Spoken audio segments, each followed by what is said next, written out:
Le titre de ce message cet après-midi, c'est quand les ennuis arrivent. Ça vous arrive de voir les ennuis arriver, vous?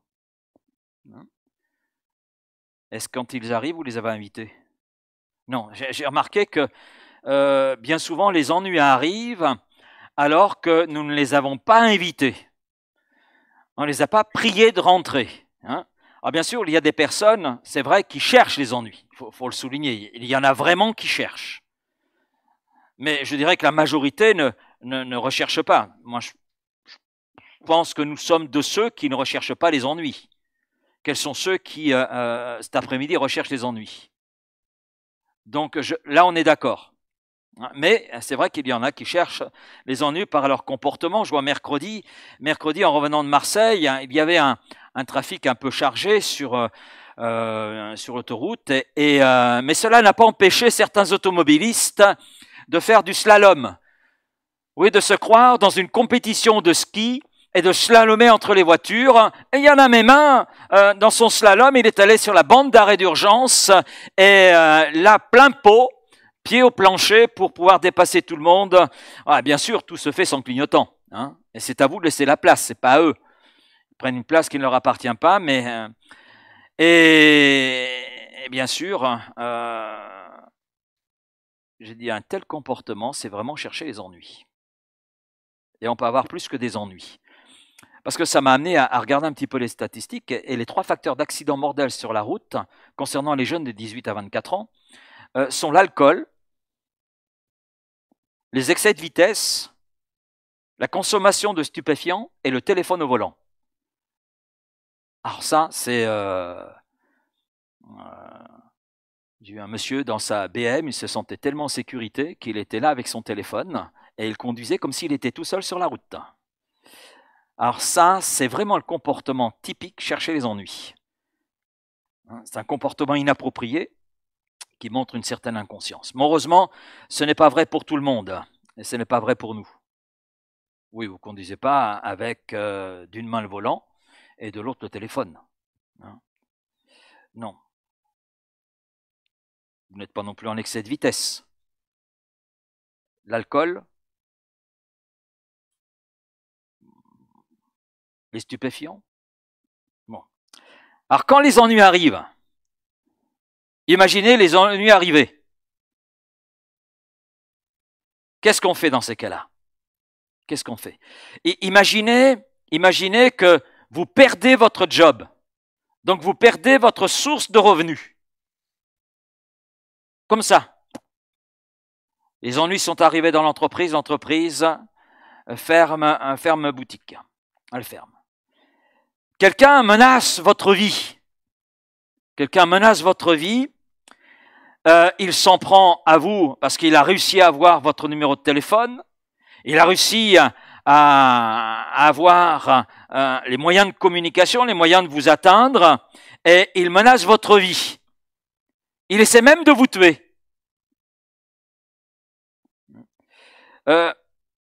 Imaginez que vous avez des amis comme ça qui du jour au lendemain vous tournent le dos. Pour une raison qui est toute simple, c'est que vous avez placé votre foi en Jésus-Christ et ils vous tournent le dos. Parce que vous faites confiance à Christ, ceux que vous croyez être vos amis, finalement, vous laissent tomber. Voilà que vous apprenez, vous avez dans votre boîte aux lettres un document qui vient du tribunal de grande instance. Et en ouvrant ce courrier, vous pensez au premier abord qu'il n'est pas pour vous, mais c'est bien votre nom, c'est bien votre adresse qui est indiquée. Et vous êtes prié de vous présenter au tribunal parce que quelqu'un vous attaque en justice. Pour une raison que vous ne connaissez pas d'ailleurs. Et puis voilà que du jour au lendemain, après être passé par le tribunal, vous rentrez chez vous et vous voyez votre appartement ou votre maison, eh bien tout est parti en fumée.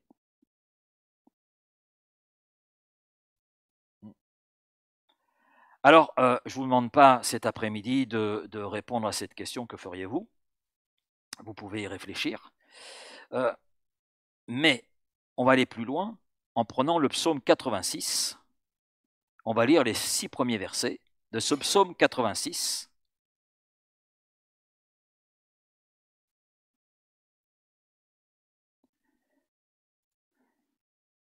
un psaume qui a été composé par David. Prière de David. Éternel, prête l'oreille, exauce-moi, car je suis malheureux et indigent. Garde mon âme, car je suis pieux. Mon Dieu, sauve ton serviteur qui se confie en toi. Aie pitié de moi, Seigneur, car je crie à toi tout le jour. Réjouis l'âme de ton serviteur, car à toi, Seigneur, j'élève mon âme. Car tu es bon, Seigneur, tu pardonnes. Tu es plein d'amour pour ceux qui t'invoquent. Éternel, prête l'oreille à ma prière, sois attentif à la voix de mes supplications. On peut faire le verset 7. Je t'invoque au jour de ma détresse, car tu m'exauces. Quand les ennuis arrivent et s'accumulent, c'est mon premier point. Dans tout ce que j'ai cité, par rapport à ce « que feriez-vous », il y a un homme qui a vécu toutes les choses à la fois. Bien sûr, dans un contexte différent de celui dans lequel moi je l'ai placé, mais il a vécu ces choses-là. Et c'est justement l'auteur de ce psaume, c'est David. Celui-là même qui a composé ce psaume, qui est une prière. Il est passé des champs où il gardait les troupeaux de son père au palais pour servir le roi qui était en place à ce moment-là, Saül. Et il a dû supporter les excès de colère de ce roi tourmenté. Et puis, c'est allé plus loin puisque ce roi tourmenté a tout fait pour tuer David. David a dû fuir, mais ce roi a épuisé toutes ses ressources pour pouvoir atteindre et tuer, éliminer David. Tout cela par jalousie. Et David est passé du palais au champ. Il a tout perdu. Et puis je veux citer un incident dans sa vie qui a suscité un grand trouble en lui. Les Amalécites attaquèrent Ziklag, la ville où justement résidait David à ce moment-là, à cette époque-là. Et bien sûr, ils ont attaqué pendant que David et ses hommes menaient une guerre pour protéger le pays. Et les Amalécites sont arrivés, donc la ville n'avait plus ses hommes pour la protéger, donc les Amalécites ont brûlé la ville, ils ont emmené les femmes et les enfants en captivité, et puis ils ont pillé les maisons avant de les avoir brûlées. Donc toute la ville fut là pillée et ensuite détruite, réduite en cendres. Et bien sûr, dans cette ville, Ziklag, il y avait la famille de David. Et puis David et ses hommes reviennent et ils sont là s'imaginant tout ce qu'ils vont retrouver. Il y en a un qui dit « Oh, ma femme, elle a préparé un couscous. Hein? » Et l'autre dit « Moi, c'est pizza là, hein, avec les anchois et tout. » Et il commence déjà à savourer le moment. Il y en a un qui est tout content, il va retrouver ses enfants, ça fait un moment qu'il ne les a pas vus. Et ben voilà que quand David et ses hommes arrivent, ce qu'ils voient, c'est un désastre. Un désastre. Et ces hommes qui accompagnent David, le texte nous dit qu'ils pleurèrent. Ils pleurèrent. Et ils pleurèrent tellement qu'à un moment donné, il n'y a plus de larmes qui venaient. Ils ont épuisé leur stock de larmes.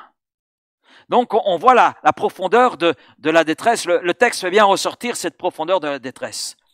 Et puis ces hommes qui ont accompagné David étaient tellement dans le trouble, tellement dans la confusion, tellement dans le désespoir, que bien sûr ils ont voulu à un moment donné tuer David. Tuer leur chef. Le rendant responsable et injustement responsable de leur malheur. Alors vous allez me dire, c'est un comportement très humain, ça, hein, très très humain. Quand la difficulté est là, l'homme cherche toujours un responsable, c'est jamais lui le responsable, toujours les autres. Ça vous rappelle pas quelque chose, ça? Ça vous rappelle quelque chose, ça? Eh oui, ça a commencé au jardin d'Éden. C'est pas moi, c'est lui.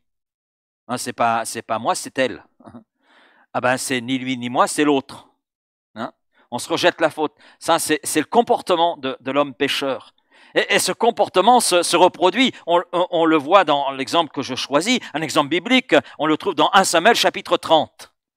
Mais ça se reproduit encore aujourd'hui parce que le cœur de l'homme demeure le même. Donc il rend David responsable, et c'est le responsable tout désigné puisque c'est le chef. Donc on élimine le chef, c'est lui qui nous a conduit à la guerre, c'est lui qui nous a ramenés, c'est lui qui a détruit la ville. Et donc ils vont dans toutes sortes de raisonnements, ils ne voient plus la réalité bien en face, parce que la douleur est telle que tout cela les aveugle. Et le texte biblique montre ce que fait David dans cette situation. 1 Samuel 30, verset 6, David fut dans une grande angoisse.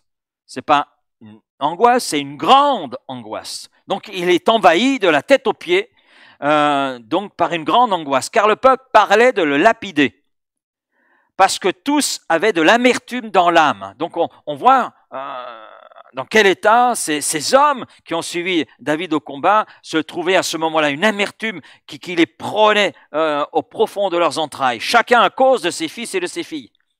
Mais David reprit courage. De cette grande angoisse dans laquelle il s'est trouvé, il a repris courage, il est remonté à la surface. Il nous est dit en s'appuyant sur l'Éternel son Dieu. Voilà ce qui a fait la différence. La suite de cet épisode dans la vie de David nous est donnée. David et ses hommes donc partirent à la poursuite des Amalécites, ils n'ont pas lâché prise, ils sont allés, et il nous est dit que David sauva tout ce que les Amalécites avaient pris. David ramena tout. Tout. Voilà. Tout. Donc, il a ramené tout ce que les Amalécites avaient pris. Le deuxième point, c'est que David est un modèle par son attitude, un modèle par la voie qu'il emprunte. Dans un premier temps, j'ai cité des situations, des ennuis, des situations, des circonstances dans lesquelles on peut se trouver et qui viennent nous mettre à mal. Que faire dans ces situations? Ensuite, j'ai pris l'exemple de David. Je n'ai pas cité toutes les situations dans lesquelles il s'est trouvé. J'ai juste mis l'accent sur une situation. Et on voit l'attitude qui a été celle de David. Lui et ses hommes ont été plongés dans l'angoisse, mais à un moment donné, il nous a dit que David reprit courage en s'appuyant sur l'Éternel. Il ne fait pas n'importe quoi, il s'appuie sur l'Éternel. Mais ce que je constate, c'est que non seulement David a repris courage, mais ses hommes qui voulaient le lapider l'ont suivi. Ça veut dire que ce que lui a vécu avec l'Éternel a été communicatif, a rejailli sur ces hommes. Et il nous est dit, David ramena tout. Tout. Ah, bien sûr, il n'était pas tout seul, on le sait, le texte nous le dit. Mais s'il est précisé que David ramena tout, c'est parce que c'est lui qui a conduit ces hommes à entrer ce dans quoi lui se trouvait, dans le courage que Dieu lui avait communiqué. Quand les ennuis arrivaient, David se fortifiait dans le Seigneur. Il recherchait le conseil et le secours auprès de Dieu. Et c'est lui qui a écrit ce psaume 86, et il nous montre dans ce psaume comment il vivait sa vie lorsque les problèmes survenaient. Or bien sûr, on le sait, David n'était pas un homme parfait. Le seul qui soit parfait, c'est Christ. Christ. Parfait dans son humanité. Parfait dans ce qu'il a exprimé. Il pourra dire, qui de vous me convaincra de péché? Mais personne ne pouvait convaincre de péché Jésus, parce qu'il était sans péché. Ce qui fait que le sacrifice qui était le sien à Golgotha est un sacrifice parfait. Il n'y a rien à retrancher, il n'y a rien à ajouter non plus. On accepte, on croit ou on ne croit pas, mais il n'y a rien à retrancher, il n'y a rien à ajouter. Ce que l'on voudrait ajouter sera ajouté par qui? Par quelqu'un d'imparfait? Non. Qui es-tu pour rendre imparfait le sacrifice qui est parfait? Accepte-le comme tel. C'est intéressant de voir que David voit Dieu grand. Quand on lit ce psaume, juste le début de ce psaume, on voit la vision de David. David voit Dieu grand et il se voit petit. D'ailleurs, il utilise des expressions qui sont très claires. Éternel, prête l'oreille, exauce-moi. Donc, tu es celui qui a solution à la situation dans laquelle je me trouve. Et David dit, car je suis malheureux et indigent. Donc, on voit très bien où se situe David et où il situe Dieu. Et en regardant cela, mais je me dis, Seigneur, mais c'est tout à fait l'opposé de ce qui est autour de nous. L'homme se voit grand et il voit Dieu petit. Et pour se persuader de cette réalité, il suffit de voir la place donnée à l'homme en comparaison avec la place qui est donnée à Dieu dans notre société. Quelle place donne-t-on à Dieu dans notre société? Comme on le voit petit, petite place. Et quand je dis petite place, c'est déjà beaucoup. Mais quelle place occupe l'homme? Toute la place. Tout tourne autour de l'homme. Il s'est placé sur un piédestal. L'homme est placé au centre de tout. Nous voyons d'ailleurs cela à tous les niveaux de la société. Tout passe par l'homme. Tout passe par l'homme. Sur le plan politique, on veut un homme qui règle tous les problèmes de la société française. On parle, c'est dimanche prochain, on va voter pour les européennes. Qu'est-ce qu'on attend des européennes? Un homme qui résout tous les problèmes de l'Europe. C'est ça, on vote pour un homme. Et d'ailleurs, ce qui est présenté, c'est très intéressant, on ne présente même pas les programmes aujourd'hui. On cite des noms, mais qu'est-ce qu'il y a derrière ces noms? On va voter pour des hommes, des individus, des personnes. Mais je suis sûr que beaucoup de ceux qui vont les voter ne savent même pas ce qu'il y a derrière. Derrière l'homme.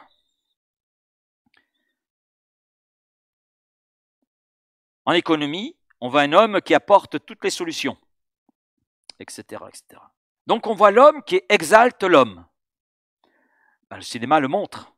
Une bonne partie des films présentent quoi? Des surhommes. Des surhommes. L'homme avec des pouvoirs surnaturels. Vous avez remarqué ça? Parce qu'aujourd'hui, on a mieux que Superman. Superman, c'est complètement démodé. Complètement, c'est démodé. Maintenant, c'est les Avengers. Avec des pouvoirs que Superman n'avait même pas. Pouvoir amplifier. Donc, on exalte l'homme. Jacques Ellul, qui était à la fois un homme de foi, disait ceci: livrer l'homme aux mains de l'homme, c'est ce qu'il y a de pire. Livrer l'homme aux mains de l'homme, c'est ce qu'il y a de pire. Et effectivement, quel est le résultat de tout cela? En réalité, il n'y en a aucun. C'est la désillusion. Notre société est malade, notre monde est malade.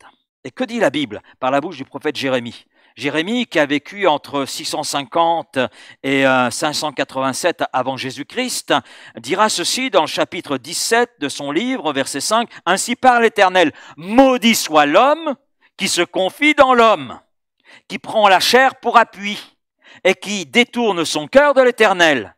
Il est comme un misérable dans le désert, il ne voit point arriver le bonheur. » Alors là, c'est clair de clair. Ce que Jérémie a exprimé il y a des siècles demeure vrai. L'homme qui se confie dans l'homme, en réalité, construit son malheur. Il est comme un misérable dans le désert. Donc sans ressources. Il cherche le bonheur, mais il ne le voit pas et ne peut pas le voir. Parce qu'il n'est pas en situation de le voir. Et notre monde est un désert moral. Notre monde est un désert spirituel. Notre monde est un désert économique. Notre monde est un désert politique. Parce que tout tourne autour de l'homme. Il y a un mal-être qui est grandissant d'ailleurs. Et il va aller grandissant dans notre pays. Parce qu'aucun homme, malgré le programme, si beau soit-il en apparence et sur papier, n'a pas la solution. Certains vont dire que, peut-être que vous le pensez cet après-midi, je suis vraiment pessimiste. Non, je suis réaliste. Ce n'est pas la même chose. Je suis réaliste parce que Dieu, par sa parole, nous place devant la réalité de la situation. On ne peut pas la fuir.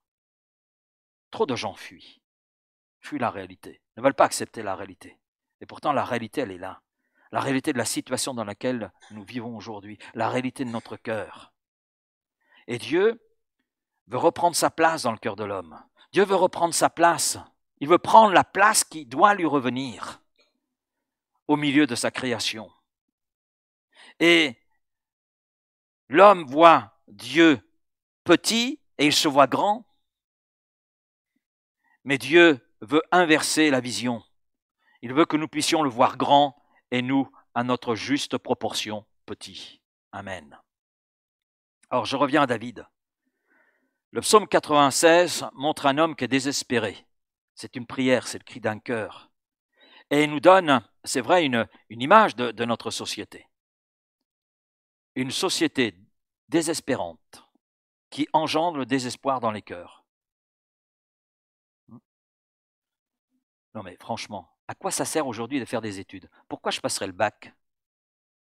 Pour pointer au chômage? Pourquoi avoir un bac plus 5? À quoi ça sert? Je me souviens d'une jeune femme, il n'y a pas tellement longtemps, elle a fait Sciences Po. C'est un bon niveau, voilà. Moi, j'ai laissé la science dans le pot, mais elle a fait Sciences Po. Donc, mais j'ai dit, mais qu'est-ce que vous faites là? Ben, je suis trop diplômée. Elle était serveuse à McDo. Avec Sciences Po, a réussi les études, et elle ne trouvait rien, et chaque fois qu'elle se présentait, trop diplômée. Trop diplômée. Mais ensuite, vous arrivez, qu'est-ce que vous avez? Rien. Ah si, j'ai quand même mon bac à sable. Eh ben, on va vous répondre, pas assez diplômé. Alors, pas assez, trop. Après, on va vous dire, pas qualifié, trop qualifié. Ça, c'est notre société. Alors pour David, nous ne connaissons pas exactement les circonstances qui l'ont conduit à écrire ce psaume. Personnellement, je pense que ce n'est pas une circonstance, mais c'est un enchaînement de circonstances et de situations et d'expériences qui l'ont conduit à repasser dans son cœur les choses et à se tenir là devant Dieu. C'est mon avis, ça n'appartient qu'à moi. Combien d'hommes et de femmes, de jeunes ou moins jeunes, vivent dans le désespoir, dans un mal-être profond? Une étude de Santé publique France. D'accord. Si vous voulez les références, je pourrais vous les donner. C'est sur le site du gouvernement, Vie publique. Donc, en ce qui concerne la santé mentale des Français, un rapport montre que la santé française voilà, j'enfourche. Je vous rassure, je pense que c'est l'absence de nourriture qui fait que c'est pas le trop d'alcool.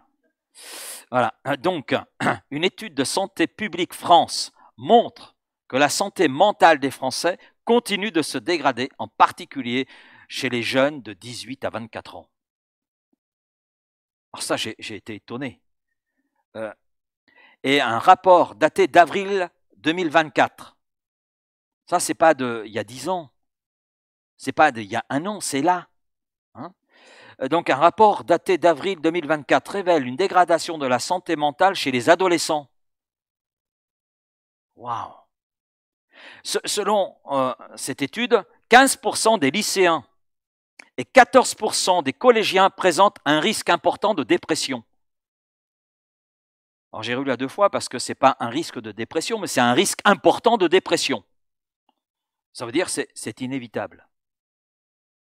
24% des lycéens ont dit avoir eu des pensées suicidaires au cours des derniers 12 mois. Et le pourcentage est nettement plus important chez les filles puisqu'il atteint 31%. Alors que chez les garçons, c'est 17%. Et les chiffres, note le rapport, sont en hausse par rapport à la période 2018-2002. Ça va plus 7 chez les lycéens, chez les lycéennes, et plus 4 chez les lycéens. Waouh! Et ça, ce n'est qu'un aspect du problème, qu'un aspect. Mais où se trouve la solution? Où se trouve la réponse? On a des adolescents au milieu de nous. Une réponse pour ta vie, tu veux une réponse pour ton avenir? Eh bien, penche-toi sur ce psaume 86, parce que la réponse, elle est là.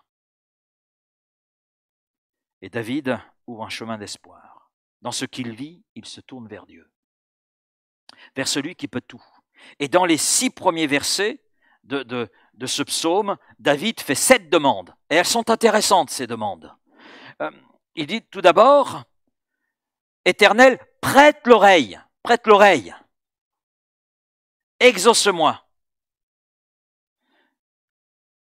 Parce que David sait que Dieu se laisse trouver par ceux qui le recherchent. Dieu se laisse trouver par ceux qui ont le cœur sincère et qui le cherchent. Et ça, David le sait, il l'a expérimenté plusieurs fois, il l'a exprimé dans plusieurs psaumes, et il a confiance dans ce Dieu-là. Voilà pourquoi il se tourne vers Dieu. Parce qu'il sait que Dieu a les réponses que lui n'a pas, que les hommes n'ont pas, que sa société n'a pas. Dieu a les réponses pour les besoins les plus profonds de sa vie. Alors il ne veut pas perdre du temps, il ne veut pas perdre sa vie à chercher ailleurs que là où la solution se trouve, elle est en Dieu, donc il va vers Dieu, il fait confiance à Dieu et il confie sa situation en disant « prête l'oreille, exauce-moi ». Dieu n'étant pas un homme pour mentir, Dieu nous fait justement la promesse que si nous l'invoquons au jour de la détresse, il nous répondra.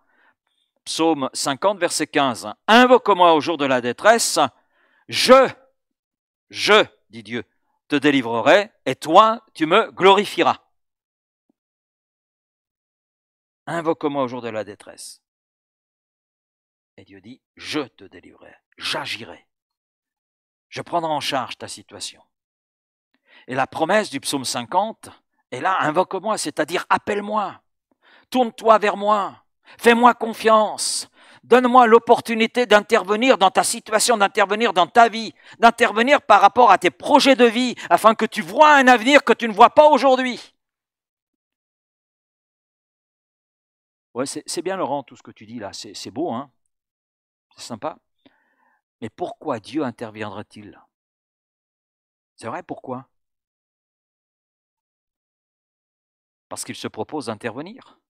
Et il se propose d'intervenir parce qu'il a le pouvoir de le faire. Et il peut le faire.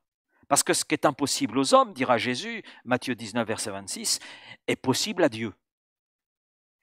Et Dieu le montre à travers sa parole. Des choses qui étaient impossibles aux hommes étaient possibles à Dieu. Comment une mer peut-elle se séparer en deux?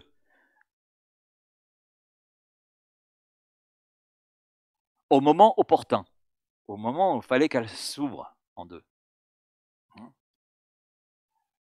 Mais tout cela est accompli par la puissance de Dieu, qui est le maître des éléments, il est le créateur. Donc, puisqu'il est le créateur de l'univers, tout ce que renferme l'univers, il est évident, entre nous, qu'est-ce qu'une petite mer? C'est pas grand-chose. Donc, écarter un petit peu les eaux, c'est pas un problème. Il suffit que Dieu, avec son doigt, trace une ligne et tout s'écarte. Oh, il n'a même pas besoin de mettre le doigt, hein. Il a juste à dire séparez-vous en deux, hein, puisque sa parole est créatrice.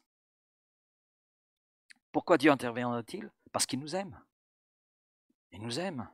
Et il se plaît à répondre aux besoins qui sont les nôtres. Moi, je trouve cela formidable. 1 63 03 05 066 022, ça c'est un numéro de sécurité sociale. Bah oui, vous avez tous un numéro. Vous êtes tous un numéro. D'ailleurs, quand vous faites des démarches, on vous demande votre numéro. Lequel? Parce qu'en fait, il y a plein de numéros. Donc il est sûr que ce n'est pas votre numéro de téléphone, c'est un numéro d'identification qui vous est là personnel, numéro de sécurité sociale. Oui. Et on vous conseille d'ailleurs de prendre soin de votre carte vitale, de ne pas la perdre. Parce que c'est votre carte d'identité auprès de l'administration. Or, vous avez bien sûr une carte nationale d'identité, mais là aussi, quand vous regardez, c'est un numéro. Donc nous sommes des numéros, mais aux yeux de Dieu, nous ne sommes pas des numéros. Nous sommes ses créatures. Et parce que nous sommes ses créatures, il nous aime. Et parce qu'il nous aime, il se propose d'intervenir dans nos besoins. Et puis, pourquoi Dieu interviendra-t-il? Parce que Dieu s'engage à intervenir, parce qu'il souffre lorsqu'il voit sa créature souffrir. Une fois, on nous présente un Dieu qui est totalement détaché de la réalité dans laquelle se trouve la création. Non, c'est faux. Dieu est concerné. Ce que nous vivons le touche. La Bible parle du cœur de Dieu. Un Dieu compatissant, donc un Dieu qui est touché par ce que l'on peut vivre et qui se propose d'intervenir. Je te délivrerai. Et l'homme en contrepartie s'engage à remercier Dieu. Tu me glorifieras. C'est-à-dire tu me rendras l'honneur qui me revient. Combien de personnes, on voit ça dans les évangiles, mais on le voit encore aujourd'hui, combien de personnes ont été bénies par Dieu, mais ont ensuite repris leur existence comme si Dieu n'était jamais intervenu. Et elles en sont même arrivées à s'attribuer la gloire. Et non plus l'attribuer à Dieu. C'est triste, hein?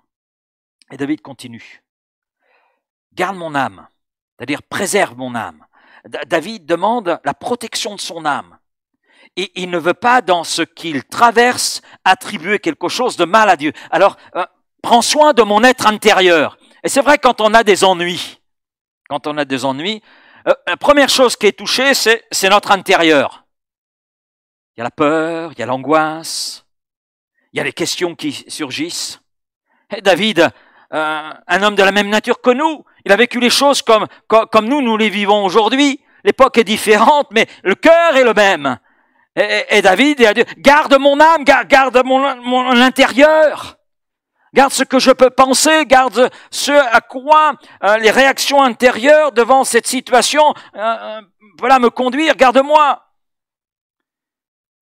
Et puis, il poursuit en disant, mon Dieu, sauve ton serviteur. J'aime beaucoup cette expression, mon Dieu. Mon Dieu. Parce que c'est une expression qui révèle que David a une relation personnelle avec Dieu. Il sait à qui il adresse sa prière. C'est pas une idole, c'est pas une statue, c'est pas une image, c'est pas quelque chose d'incertain. Parce qu'aujourd'hui, on définit Dieu, c'est le dessin.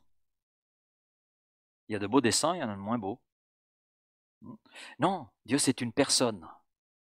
C'est une personne.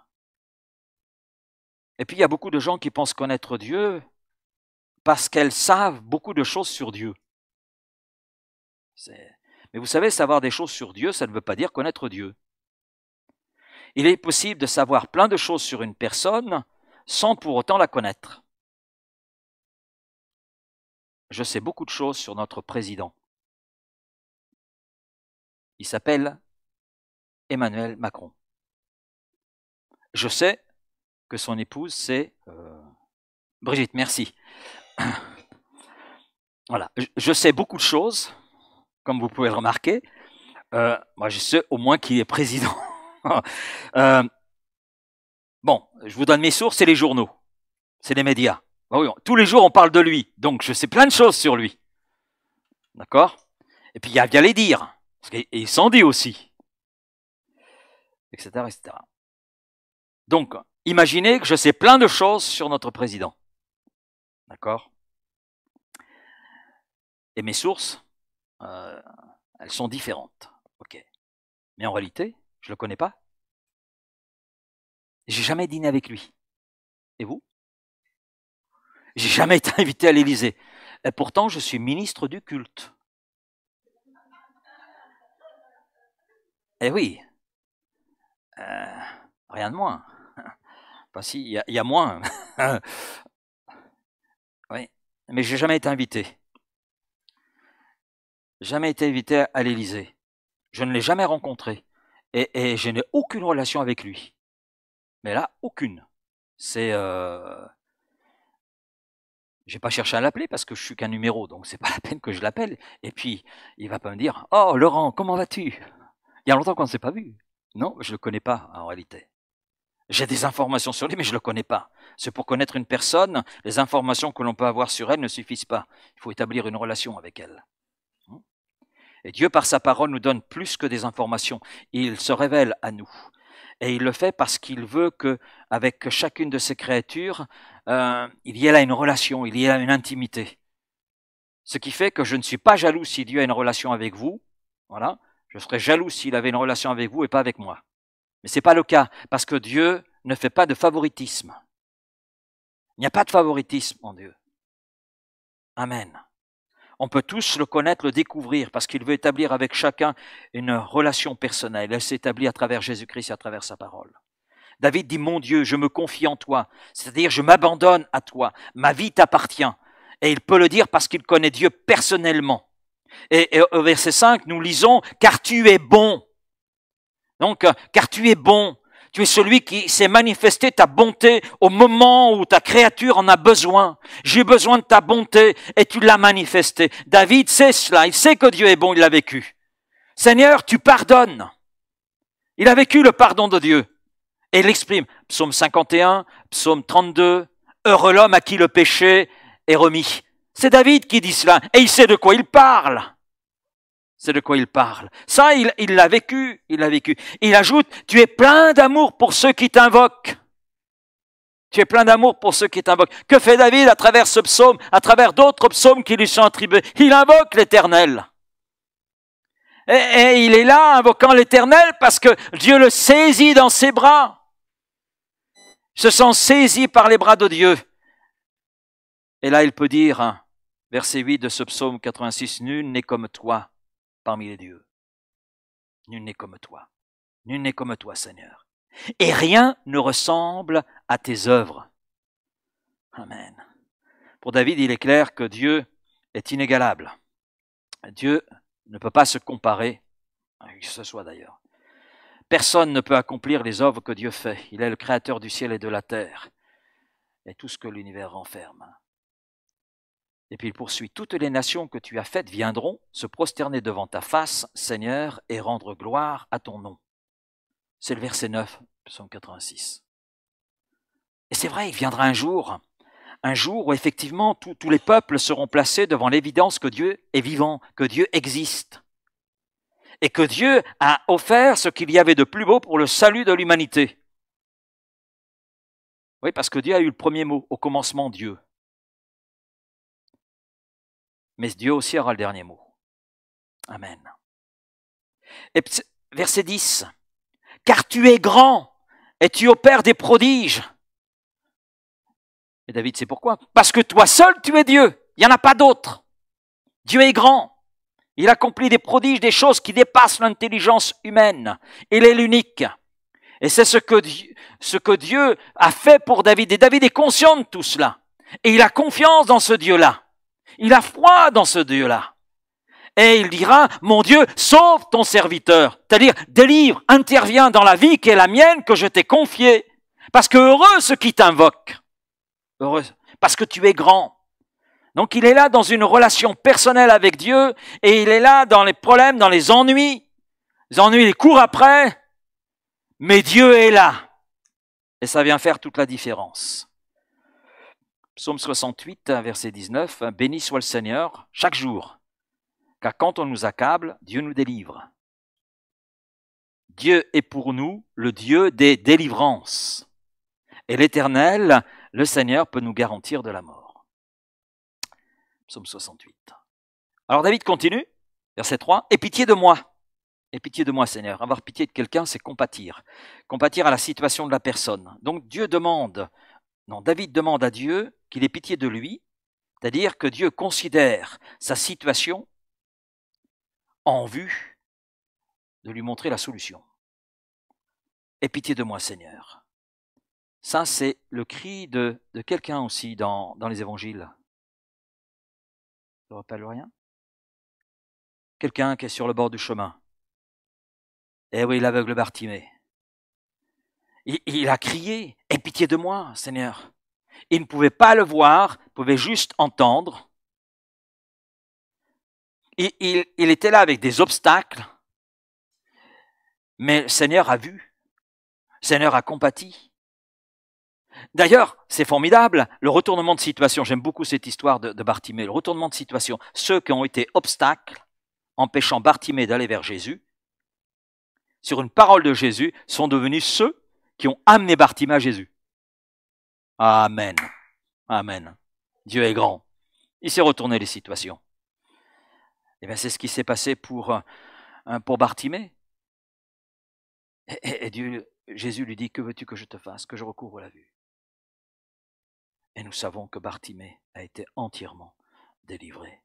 Oui, le Seigneur est allé au secours de Bartimée. Dieu est allé au secours de David. Et David continue, « Réjouis l'âme de ton serviteur. » En d'autres termes, « Rends-moi heureux, procure à mon cœur la joie qui est là, satisfait pleinement une vie. Dans le psaume 40, qui est aussi une composition de David, psaume 40 dit « Heureux l'homme qui place en l'Éternel sa confiance ». Vous redites avec moi ? Heureux l'homme qui place en l'Éternel sa confiance. Le mot « heureux » qui est utilisé signifie être pleinement satisfait. Le cœur qui place sa confiance en Dieu trouve la joie véritable. Il ne s'agit pas d'une joie artificielle qui résulte d'une ambiance, comme recherchait Sylvie à travers les boîtes de nuit. Non, c'est pas de cette joie-là.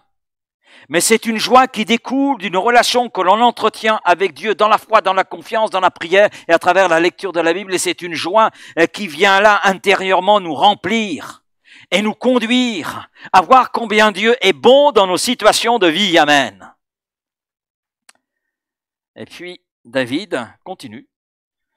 Éternel, prête l'oreille à ma prière. C'est la même demande que celle qu'il formule au verset 1er. Éternel, prête l'oreille, exauce-moi. Là, c'est Éternel, prête l'oreille à ma prière. David renouvelle la demande qu'il a formulée.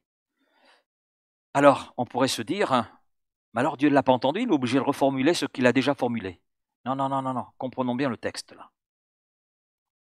David renouvelle sa première demande parce que ça marque la confiance qu'il a en Dieu. Oui. Pourquoi je dis cela ? Eh bien, un texte sorti de son contexte peut devenir un prétexte pour faire dire au texte ce qu'il ne dit pas. Mais quand on regarde le contexte, ça prend pleine mesure. Et le contexte est intéressant. Éternel, prête l'oreille à ma prière. Sois attentif à la voix de mes supplications. Je t'invoque au jour de ma détresse, car tu m'exauces. Car tu m'exauces. Donc, David reformule sa prière et il y a dans son cœur cette assurance que Dieu l'exauce, que Dieu a entendu sa prière. Amen. Il ne fait aucun doute au cœur de David à ce moment-là que Dieu écoute sa prière, qu'il va l'exaucer, que l'exaucement est là, que Dieu va intervenir dans sa situation. Amen. C'est sa conviction là. Il est certain de cette action de Dieu là dans sa vie. Chez vous, ce soir, vous pourrez reprendre l'ensemble de ce psaume 86, qui est une véritable pépite. Véritable encouragement pour nous et pour chacun d'entre nous. Mais je conclurai cet après-midi en disant que comme David, nous entrions dans une relation de foi et de confiance avec Dieu, découvrant les différentes facettes de qui il est, différentes facettes de ses œuvres aussi, de ses œuvres pour notre vie. Hein. Et puis que l'exemple de David nous inspire à vivre combien Dieu est grand, combien Dieu est bon, combien Dieu nous aime et combien Dieu veut exaucer ceux qui viennent à lui avec confiance et foi. Et cela, quel que soit le fardeau. Amen. Dieu peut tout. Amen. Merci Père. Merci Seigneur pour ta parole qui est esprit et vie. Merci parce que tu l'accompagnes de cette action du Saint-Esprit dans nos cœurs, dans nos vies. Oui Seigneur, tu la rends réelle, tu la rends vivante, tu la rends agissante. Et c'est là ma prière pour cet après-midi. Seigneur, nous nous sommes arrêtés sur l'expérience de David, sur un aspect de son expérience. Il y aurait tellement à dire, parce que ce psaume se poursuit. Mais Seigneur, merci pour ce que nous avons pu voir. Que cela soit un enrichissement pour nos cœurs, un enrichissement pour nos âmes, et nous conduise à placer toute notre confiance en toi quand les ennuis arrivent. Merci Père de cette grâce que tu nous fais, Seigneur, à travers ta parole et à travers le témoignage de ceux qui nous ont devancés dans la foi. Merci. Et je te prie pour mes frères et sœurs, je te prie pour ces amis qui sont là à notre écoute. Seigneur, je te prie de bénir chacun, chacune, de rejoindre chacun, chacune dans son ou ses besoins, Seigneur, dans sa ou ses situations, dans ses circonstances, et d'intervenir comme tu as pu le faire pour David. Oui, Seigneur, tu donnes cette assurance-là maintenant, et je t'en remercie. Amen. Amen.